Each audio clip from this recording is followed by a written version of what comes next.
Alright guys, today I'm going to be walking you through one of the most simple yet most effective flies to use year-round.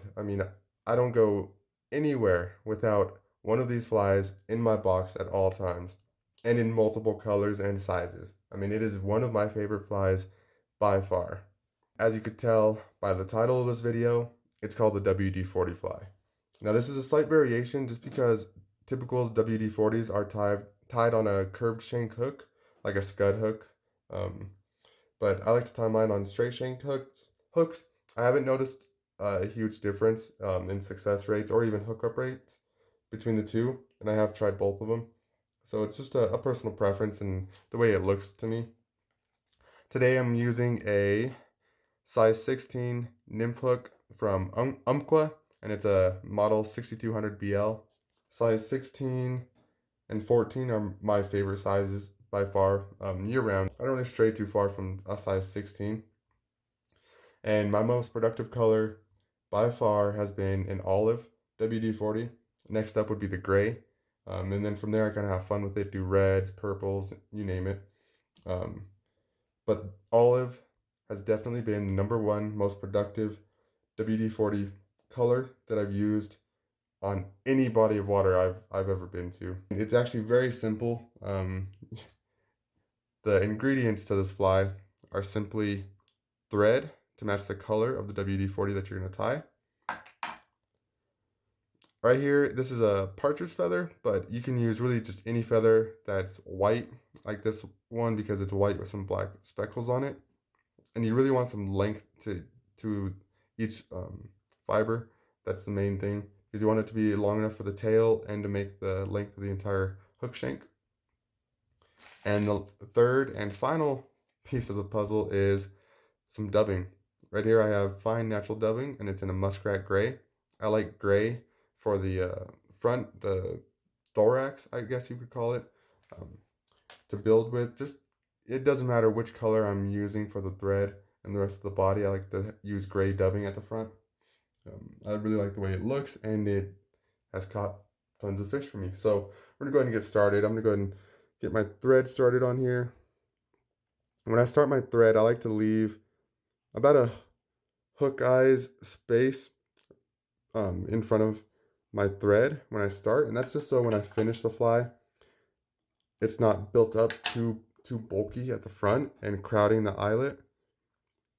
So it's just to help and make it look a little bit nicer.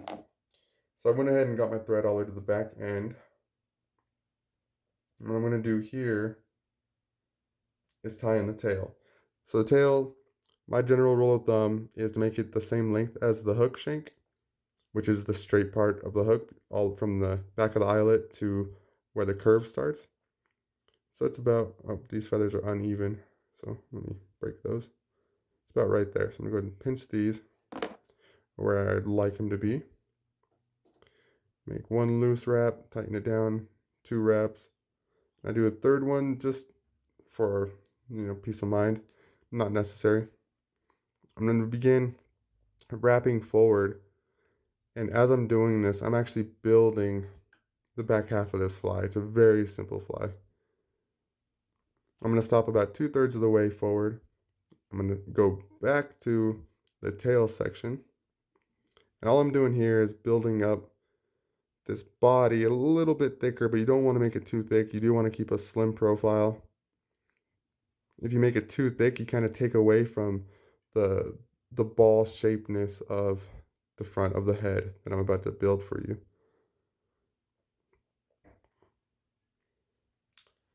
So now we're on to the dubbing step. Now here you can lick your fingers, you can do a dubbing loop if you really want to. I don't think it's necessary. I'll just take dubbing and spin it on to the thread. I know guys who will lick their fingers before doing this. I haven't noticed a major difference with this dubbing in general, in specific I mean. But you can go ahead and give that a shot with your dubbing. See if you get it to stick to your thread a little better and twist on easier and hold on better.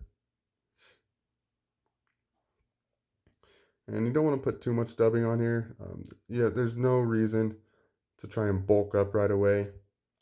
When I do that, I actually tend to notice that the dubbing comes out a little bit easier when I put it on too thick. And it's simply because there's less thread wraps to hold it all down. And so keeping it thin is actually going to help with the longevity and the durability of your fly. So don't get too carried away with the dubbing. And here, I mean, it's pretty much built up enough for me to be happy with. Right here, I'm going to work towards the front of the eye. Not to crowd too much though. I'm going to take, notice how I kept this piece of the tail feather back here, almost like, you know, where wings would be. Of course, this is a nymph, so there's no wings, but I'm going to go ahead and take these strands, fold them over top of the head, and capture them right over the eyelet, square over the top. And you could straighten it out if you need to. Get a second wrap just to be safe. I like to flatten them out a little bit. Now I'll even take a wrap over the eyelet, but under those strands, just to make sure they're really trapped in there. And now you can go ahead and whip finish, and this fly is complete. Very simple. I mean, this is when you're not trying to explain how it's done or, you know, how to build it, this fly can be done in a minute easily. This is a very simple fly to tie. And once you get the hang of it, it just becomes second nature. I mean, I'm probably going to tie up a dozen, maybe 2 dozen of these tonight. I don't have any orders for these flies tonight to take care of from Instagram. So I'm going to tie up a dozen or 2 dozen simply for my use. One thing I will do is trim this just a little bit smaller. Just a preference of mine. But as I hope you can see now, you have a finished WD-40 in olive. My most productive color by far. I plan to use this on the Eagle River here in these next couple weeks as it starts to warm up. And if you guys are looking to, you know, order some flies of your own, this is not the only fly I tie. I love to tie big streamers as well. Go ahead and check out my Instagram at jerkbait_pro, and you can send me a message there. You can check out some of the other flies I've tied. So go ahead and send me a message. I ship out orders all the time. Go ahead and join me. And on Instagram, I post regularly, a lot more than YouTube. There's also behind the scenes photos and fish that never make it to the YouTube channel. So make sure to check out my Instagram. But until next time, until my next video drops on here, like and subscribe. I'm going to be putting out a lot more of these fly tying tutorials. So if you have any recommendations, you want a specific fly to be tied, you want to see how it's done, you want to see my variation on flies, whatever it may be, shoot me messages, emails, comment down below. And if you're going to use this on your next trip and you catch a fish, please send me those pictures. I love to share pictures of other people, especially when they catch them on, you know, info that I've shared with them. And so shoot me a message on Instagram. I'll post you to my story, whatever it may be. But good luck on the water, tight lines, and make sure to hit that like button and subscribe to see my next video. Thank you.